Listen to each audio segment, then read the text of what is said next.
Administrative Procedures Policy Regulation Policy Committee, Commissioner and Committee Chairman David McNinch. Agenda item A, APRP Committee Report, Commissioner and Committee Chairman David McNinch. The Commission will hear a report on the committee's July 17th, 2017 meeting. And I believe that should have said, no, that's right. Thank you, Mr. Chairman. I definitely was approaching the meeting as if I was going to give a quick update on our meeting last night, but so with that, sorry, I'll skip on that. So on July 17th, we did sit down. We had we went over Commission Policy 9, Commission Policy 29, and Commission Policy 63. So the Americans with Disabilities Act, Policy 9, Policy 29, draft arbitration process for applicants dissatisfied with elk incentive tag awards, and Commission Policy 63, protecting wildlife from toxic ponds. So we did bring those forward today. There's really, I don't think, there wasn't a lot of, there really wasn't a lot of controversy on any of them as part of the discussions. They were pretty straightforward. And unless somebody has questions on the actual report of the meeting, I will say just as we move forward that we did meet again last night. We did discuss 3 additional policies, 27, 65, and 66. And for clarification, because I know that policy 27 did bring a little bit of attention, and we'll be moving forward and bringing something to the commission at the September meeting with regards to all 3 of those. So, Jordan, did I miss anything? Okay. So with that, unless anybody has any questions on A, we'll move into what we did from July that we're bringing forward today. Questions from the Commission? Okay. Seeing none, we'll move to Agenda Item 9B, Commission Policy 9, Americans with Disabilities Act, ADA. First reading, APRP Committee Chairman David McNinch for possible action. The Commission will have a first reading of Commission Policy 9, ADA, and may take action to repeal or revise the policy. The Commission may advance the policy to a second reading for possible adoption at a future meeting. Commissioner McNinch. Thank you, Mr. Chairman. So with Commission Policy 9, the Americans with Disabilities Act, I guess this isn't the first policy that we've brought forward that is kind of stipulating that the expectation of the Commission is that the department follows the laws and rules that they're supposed to follow, basically. So on the surface, I guess the Commission kind of needs to make a decision. Do we want to draft policy stating we want the department to comply with those things, or is the fact that a lot of these are driven by they're pretty powerful laws that are driven, they're connected to money that the department receives in the case of the ADA, things like that. Is that enough to not to clean up our paperwork, basically? So with the American with Disabilities Act, we did vote to repeal the policy. We have notices, if you'll notice on the back of your agenda, there are notices pertaining to the ADA, requirements notifying people with disabilities that there's access to facilitate, there's things to help facilitate their involvement with our meetings, things of that nature. I know when it comes to some of the grants that we have to have, you have to acknowledge that you're in compliance, you have to meet certain requirements. So the departments would find it very difficult to operate if they weren't in compliance with ADA requirements. So with that, I don't know if anybody had any questions or if the committee members had any additional thoughts. Questions for Commissioner McNinch? Seeing none, this is an action item. We'll take it out for public comment on Agenda Item 9B, Commission Policy 9. Seeing none, I'll bring it back to the Commission for a decision, motion or a decision, or a discussion, sorry.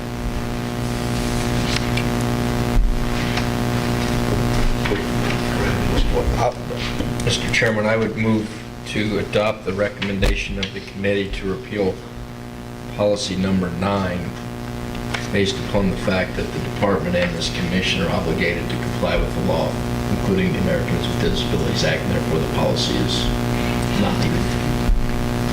Second.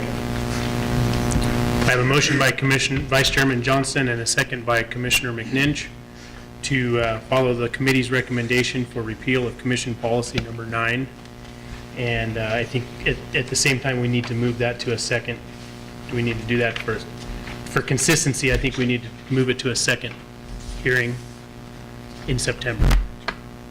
Is the motion maker okay with that? Yes. And the second is good too. Questions or comments on the motion from the commission? Seeing none, I'll call for the question. All in favor, say aye.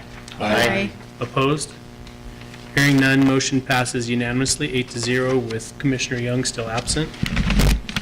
We'll close agenda item 9B, move to agenda item 9C, Commission Policy 29, Draft Arbitration Process for Applicants Dissatisfied with Elk Incentive Tag Awards, first reading. Commissioner and APRP Committee Chairman David McNinch and Game Administrator Brian Wakeling for possible action. The Commission will have a first reading of Commission Policy 29, Draft Arbitration Process for Applicants Dissatisfied with Elk Incentive Tag Awards, and may take action to implement the policy. The Commission may advance the policy to a second reading for possible adoption at a future meeting. Commissioner McNinch. Thank you, Mr. Chairman. Rather than hear me rattle anymore, I'll let Brian get up and go over it for us. Thank you, Mr. Chairman, Committee Chairman McNinch, members of the Commission. Policy number 29, and you may recall, it kind of alludes to it in the cover memo that goes along with this. This is part of the elk arbitration process that the Commission adopted. That was a rather lengthy process. We had a number of, it was a temporary regulation. We came back and had a permanent regulation passed.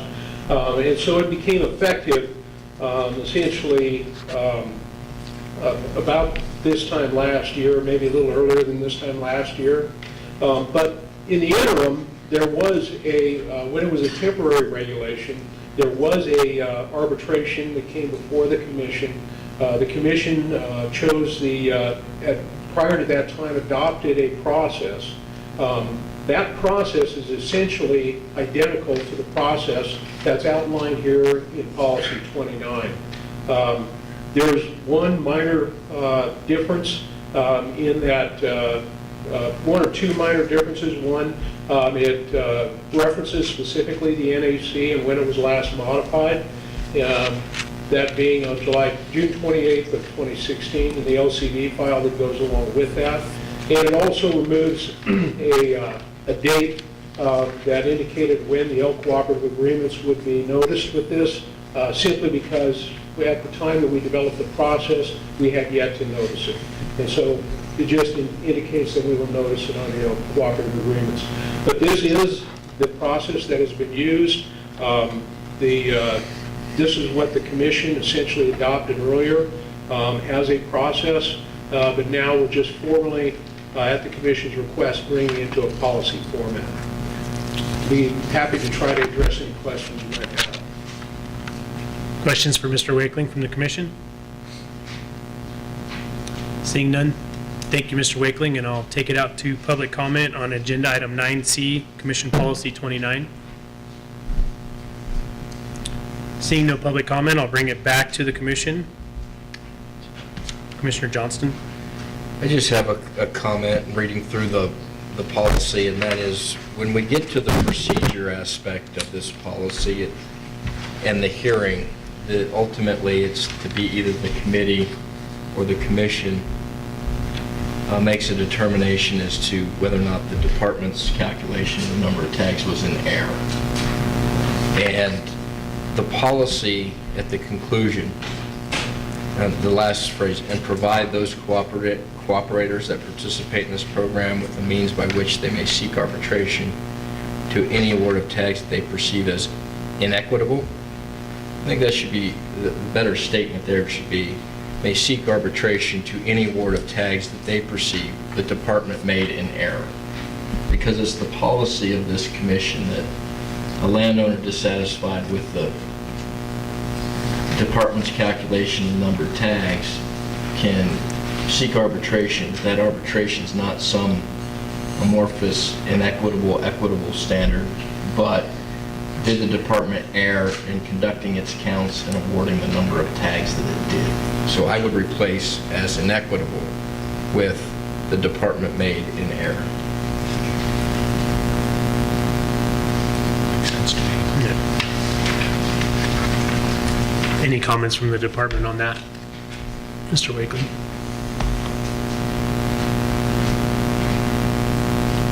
Any comments on that? No? Okay. Further comments or questions from the commission? Mr. Chairman, I'll make a motion that we move proposed revisions to Commission Policy Number 29 to September for second reading as presented, with the exception of removing as inequitable at the end of the the paragraph under policy, and have that read as the department made an error. I'll second. I have a motion by Commissioner McNinch and a second by Commissioner Valentine to move Commission Policy Number 29 for to the September meeting for a second reading, as presented by the department, with the following change of, under policy, changing it from that they perceive as inequitable to change it to that they perceive the department made in error. Is everyone clear on the motion? I'll call for the question. All in favor, say aye. Aye. Opposed? Hearing none, motion passes unanimously, 8-0, with Commissioner Young still absent.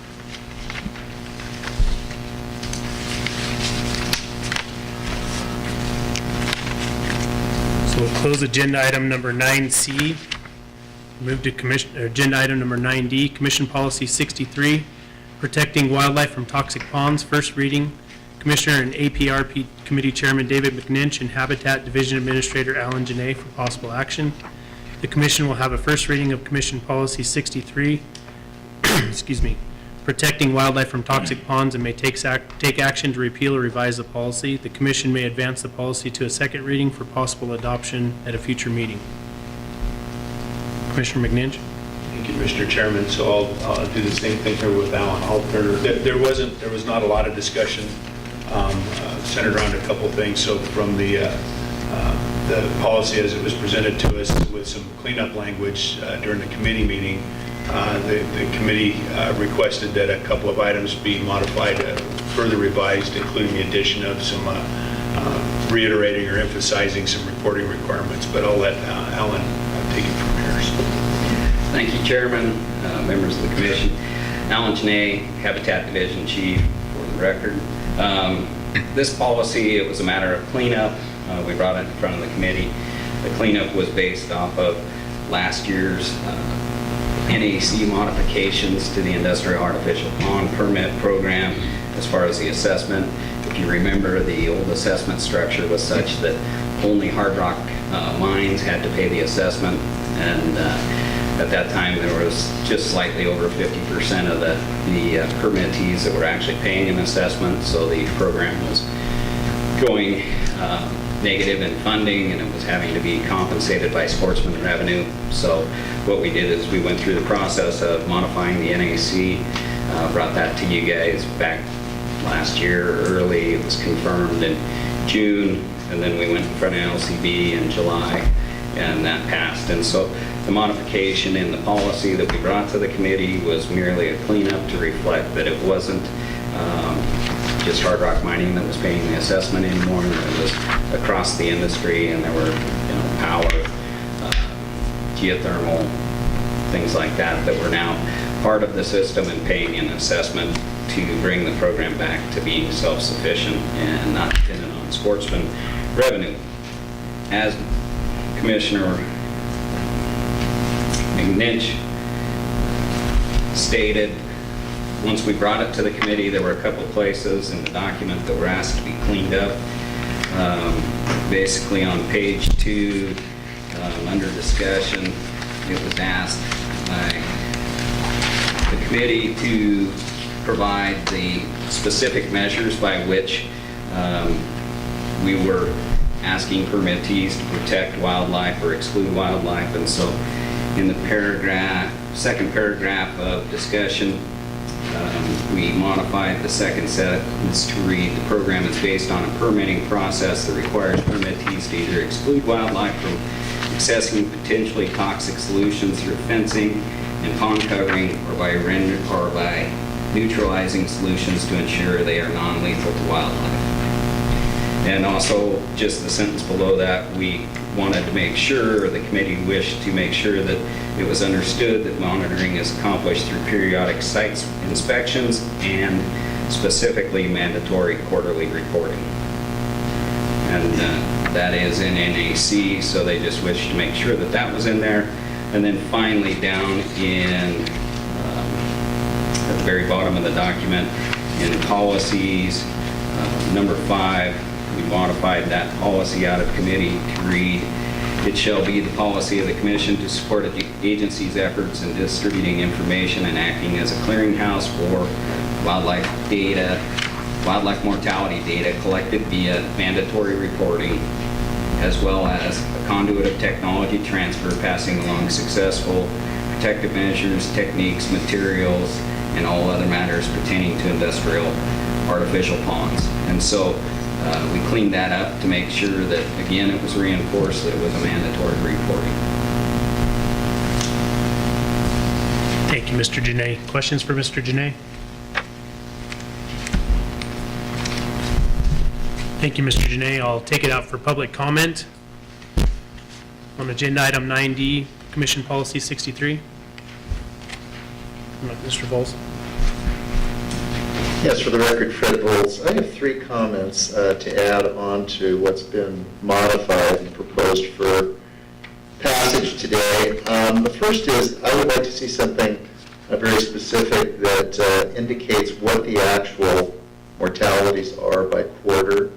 Since that reporting is being done by the individual pond operators, it would be helpful to have that information to know what the magnitude is and also whether we're making any progress or we're going the opposite direction. Second, on page 2 at the very bottom, I think when we're talking about incidental mortality, it's important to have something that says which will be defined in the regulations as opposed to just leaving that undefined, because what is incidental? How are we measuring that specifically? And finally, I'd like to add a number 6 item on page 3 that would say something to the effect of, where technically viable, the department will seek to eliminate industrial ponds altogether, replaced by advanced methods of handling toxic waste. And I think of the Silver Peak lithium mine and the 1,000 acres plus of ponds 1 foot deep in a desert using billions of gallons of water is something that's very unsustainable going forward. Thank you.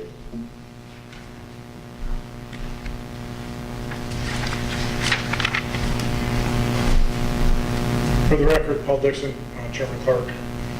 Question was raised by Clark that I didn't have an answer for when I read through the revised policy, which is for a lot of the fracking drilling, they have bladders of varying sizes. It can be things from 100 to 1,000 gallons, but bladders. And the bladders can leak into the environment where animals get to it. And I didn't see bladders specifically addressed. I looked at impoundments and other things, and I was wondering if this impacted bladders of chemicals and stuff that are stored around fracking or operations. That was my question. Thank you. Thank you, Mr. Dixon. Further public comment? Mr. Janay. Yes, Chairman. As far as that last question, it is not to the fracking bladders. Division of Minerals actually regulates that, and we coordinated with them when we actually went through this NAC process. They have regulatory responsibility over that portion.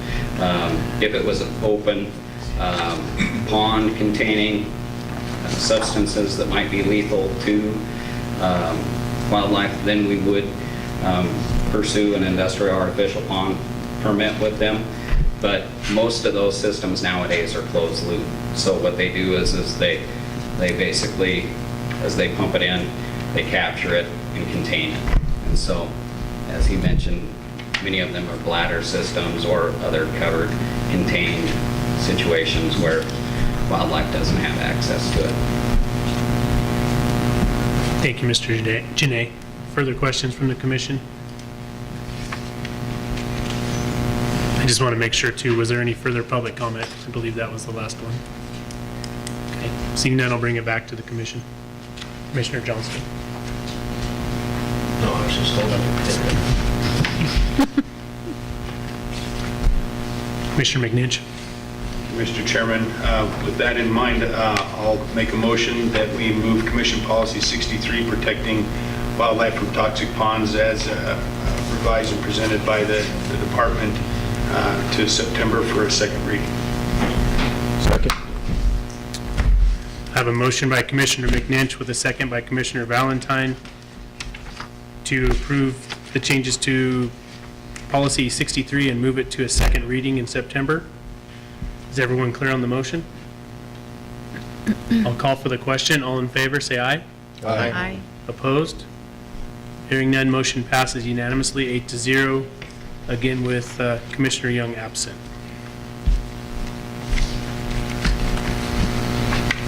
Thank you, Mr. Janay. We'll close agenda item 9D, move to agenda item number 10, Commission General Regulation Workshop with public comment allowed. Commission General Regulation 470, miscellaneous petitions, LCB file number R095-16. Commissioner and APRP Committee Chairman David McNinch, workshop, public comment allowed. The commission will hold a workshop to consider amending Chapter 501 of Nevada Administrative Code. The regulation was developed by the APRP Committee after several public meetings incorporating relevant suggestions from the public, legal counsel, the department, and the committee. The amendments will simplify petition form requirements and the petition process overall. Workshop was held on November 18, 2016. The commission had questions regarding the 30-day limit and the timing with the commission meetings, which initiates rulemaking and the appeal process for a petitioner whose petition was denied. The regulation was referred back to APRP Committee for further discussion and resolution. Commissioner McNinch. Thank you, Mr. Chairman. And again, I'm going to turn over to Dag Stockton. We did, in our last, not in our last meeting before this one, he was present and provided some pretty specific thoughts and suggestions for moving forward with setting up our petition policy and the process. And there's some challenges. We left here as we had agendized here that we had questions on the 30-day limit and the timing of commission meetings. We had questions on the initials, what initiates rulemaking, and any appeal processes. And all three of those were addressed during the meeting. And I think I'll let Dag Stockton walk us through some of those changes. And I think that what he's presented to us represents what we asked for out of the committee meeting. So with that. Thank you. Brian Stockton, Senior Deputy Attorney General. So, as I understand it, I hope everybody has the color copy because that's on the internet. The color scheme comes from LCB. I didn't just make that up. But so in this change, this apparently started as a regulation change that was not adopted. It went through the Legislative Council Bureau review. But since it wasn't adopted, it needed to be amended, and so it will probably have to go through another review. And so if you go down through there, there's just technical changes in Section 1 to change the type of information that has to be submitted. If you go down to 1D, you'll see the stuff inside the bracket and turned in red. The original regulation required, this is a lot of the technical material that's required by NRS 233B as a part of the regulation process. And this regulation put the burden on people bringing forward a petition to figure out all those questions. And so that's been deleted to take that burden off the person who petitions. So, and after the committee meeting, I did notice, and since this is a workshop, I think you can change it. Section 2 is probably going to be redundant of the material that we've already got down below. And Section 3 is crossed out in purple there because it was also redundant. And so Section 4 or 3 in the current one talks about the department giving input within 20 days to the commission on the legal authority for the regulation, whether we actually have authority to adopt a regulation in whatever area is being petitioned. Obviously, any administrative body has to have some kind of legislative authority to adopt a regulation before you can move forward with that process. So the idea, I think, if I'm not mistaken, was that you want to know if you even have authority to address the issue before you get too far into the process. You know, one of the things would be to regulate fracking, where the legislature specifically put that under the Board of Mineral Commissioners and for their jurisdiction. So 4 was the review by the commission, which is what Commissioner McNitch was talking about in the 30-day requirement. And I will admit that we're drafting some regulations for Division of Minerals, and I pirated this language over to their regulations as well, so you may see this again. But essentially, under 233B, 135, you have 30 days from the time someone requests a change to a regulation to either initiate rulemaking or deny the petition. So what we did here is we defined it. We say a vote to accept the petition initiates rulemaking. So when this body votes, that's the initiation of rulemaking. So that vote obviously has to take place within the 30 days. So, and then B is also a vote to deny it. Will be the final agency decision denying the petition for any purposes of review, which are really not clear in NRS 233B. All right, so the problem we had was that this board meets 9 times a year, and so you don't meet every 30 days. And so what we said is that if you submit a petition more than 30 days prior to the next commission meeting, it's going to be automatically denied because we can't meet. It's 233B 100 sub 1 actually is where the 30 days is. So we can't meet the 30 days, so your petition is denied. And then in subsection D, it says that if the agenda's already been posted for the next meeting, it's also going to be denied because we can't meet the 30 days. All right? Because, you know, unless you want to amend the agenda once it's posted, you're not going to be able to agendize it till the next meeting. So E kind of reflects the practice that is going on right now. So if you're the petitioner and you bring forward a petition to change a regulation, it's more than 30 days till the next meeting. You waive that 30-day requirement and agree to have the petition heard at the next meeting. And as I understand it, what most people will do is they want it to be heard at the next meeting near them. So for instance, you're meeting in Las Vegas in September. People who might be living in Reno who submit a petition will agree to have it heard the next time you're meeting in Reno or Elko or wherever. So those just kind of reflect the current practice and keep us in line with the 30-day requirement. So if you have any questions, I'd be happy to answer them. Questions for Mr. Stockton? Commissioner McNitch. Mr. Chairman, Brian, and with regards to the appeal process, basically I think you were saying that there's that there's not a lot of opportunity for appeal. Basically, there's not a court that's going to override a decision made at our level in that respect or in this particular arena. Is that? Could you just go over that for a second? Yeah, that was one of the 3. Sorry. So that's the difficulty. That NRS 233B provides for declaratory judgments. And so if somebody came up with a regulation, let's say somebody proposed a regulation and they say it's required by this statute that you enact this regulation change, and the commission votes to deny that petition and not initiate rulemaking, then the person could petition the district court for a declaratory judgment saying, you know, that the commission must adopt a regulation in that area. So there is some judicial review process. It's not as clear as like the hearing we just had where a person has 30 days to petition for review before the district court. Further questions? Comments? This is an action item. I'll take it out for public comment. Thank you, Mr. Stockton. Public comment on agenda item number 10? Yes, 10.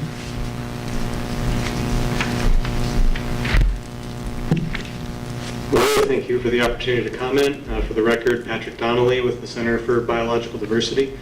Appreciate some of the changes that are making petition making more accessible to the general public. I think those are important changes. One small change that I would propose is in 1B, where the petitioner is required to cite legal authorities. If you've ever delved into the Nevada Revised Statutes or the Nevada Administrative Code, if you don't have legal training, it can be pretty difficult to penetrate those documents and figure out what legal authorities you may be trying to cite.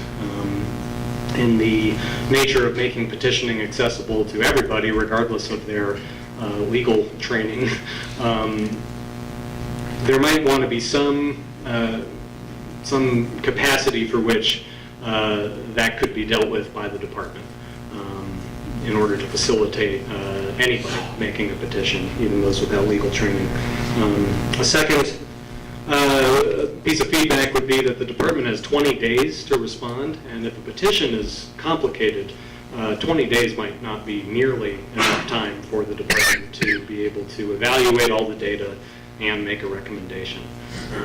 Given that there is a provision for the petitioner to waive the 30-day requirement, I can't speak legally as to how that might interface with the department, but it seems that 20 days is really not enough time to come up with a recommendation on a complicated petition.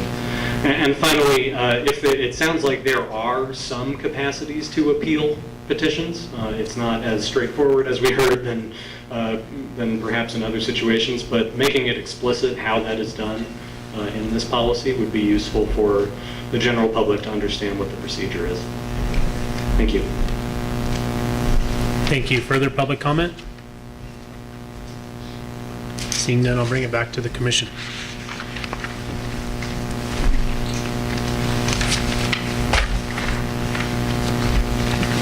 Comments or questions? Dante? I've got one question regarding one of the items that Dag Stockton brought up was Section 2. Were you suggesting eliminating that from? Yes.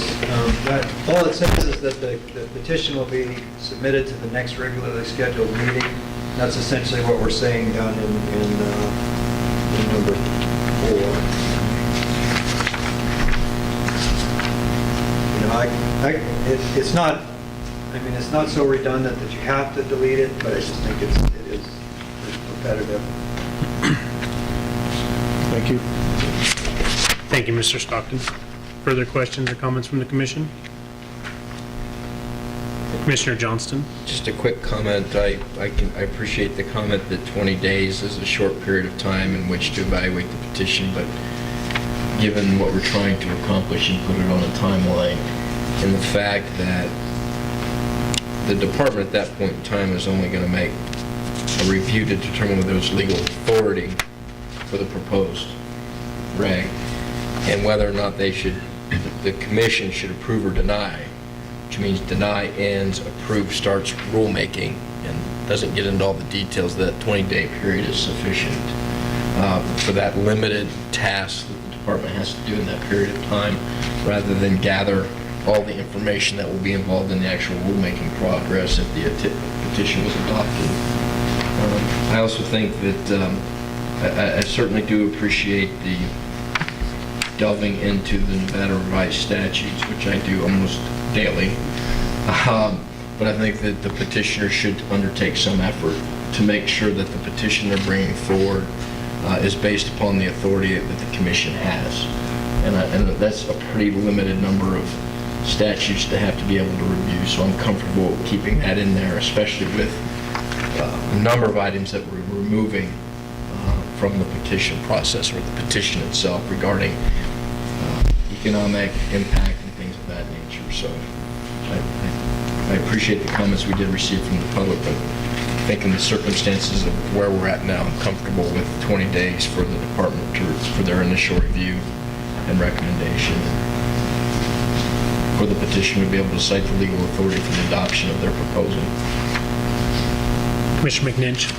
Thank you, Mr. Chairman. I appreciate those comments, Commissioner Johnson. It is, with regards to the legal authority, we are trying to make it easier by removing those items. That was the main reason for getting into this the way that we did. And the question does keep popping up.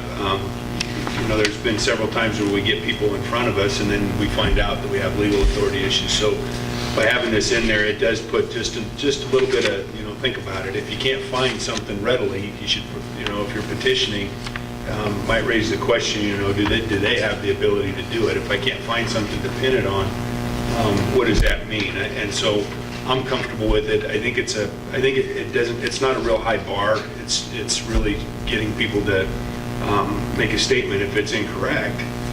You know, it'll be addressed at some point along the pathway, but it's asking the question. And as far as the 20 days, it's been a little while, but I believe that the department was really involved in that decision, the time frame. So I think the department was comfortable with that. If I remember, I don't know, Tony, I don't know if Jack can hear me from here. So I think that answers my question. So I think the department was involved with the 20 days, and based on what Commissioner Johnson said, it's just a cursory review of the thing, and I think that they were comfortable with the time frame as well. So if there's any other, I did have a couple of edits that I noticed, and these are in 4C and D, the term, the word submitted in the first sentence of each of those subsections. It says summited instead of submitted, so I'll just put a note on there for that. But I'm prepared to make a motion. Go ahead. All right, well, I'll make a motion that we, that the commission approve LCB file number R095-16 relative to miscellaneous petitions out of the commission, and send the regulation back to LCB for rewrite, and with the intent of bringing it back at our November meeting for action at the commission level, as proposed with two exceptions, and that is to delete section 2 that reads, a petition requesting the adoption, filing, amendment, or repeal of a permanent regulation shall be deemed to be submitted to the commission on the date of the next regularly scheduled meeting of the commission that occurs after the petition is received by the commission, along with renumbering as necessary, and with the two edits to the submitted to submitted, as I noted. Mr. Stockton? So Mr. Lent just pointed out to me, and I think he's correct, is this is not listed as an action item, so we're probably just going to have to close the workshop and take an action later. I apologize. Yeah. Good thing it'll be seconded. I was focused on my presentation and I missed that, so good catch. Thanks, Jerry. Okay, I guess we will stop right there then. Any further comments? I'm hearing a request for a break, so let's take a 15-minute break till 2:10.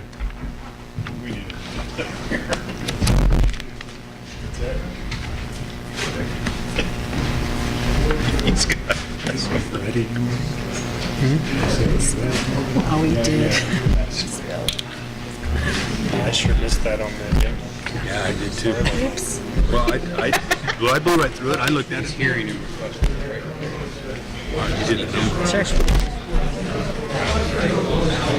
That's all right. That's the done pile.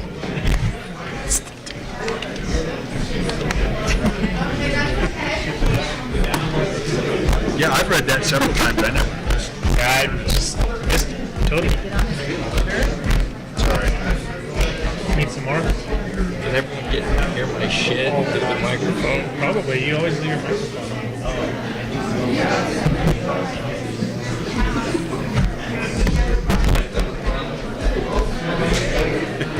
That cup of coffee went a long ways. Yeah, it did. I'm gonna ask Stockton, but this is how we've always noticed workshops. And what Jeremy used to do is he would just say, I don't need a motion, but let's advance this, or let's send it back to LCD and advance it to November for adoption or something like that. Because that's what I don't remember. We could just make a note of it at the. So So I'll ask Stockton if it's okay without a motion. We're changing it away from them to know that we've been doing it this way forever. Thanks, Dave.